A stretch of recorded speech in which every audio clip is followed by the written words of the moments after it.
aprendido la evolución y tengo que impedir que mis hijos algún día la entiendan. No nos rendiremos ante los pensadores. Son ustedes tan ruidosos como ignorantes.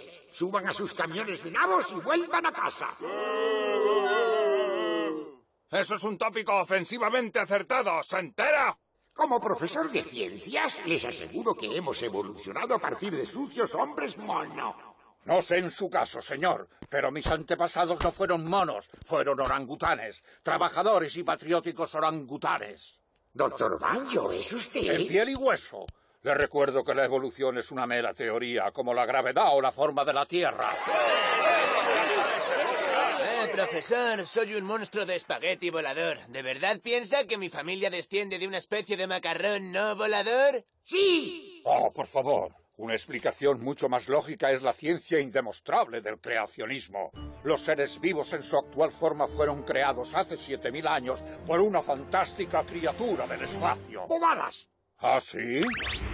Si su elitista explicación urbanita es cierta, ¿por qué no han encontrado el eslabón perdido entre los humanos de hoy y los antiguos simios? Sí, ha sido encontrado. Se llama Homo erectus. Justo lo que quería decir.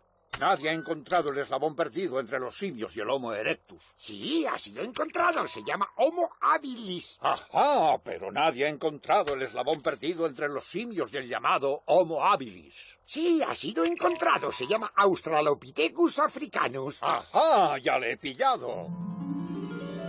Está bien, pero ¿dónde está el eslabón perdido entre los simios y ese Darwinius Masillae? Contésteme a eso, profesor.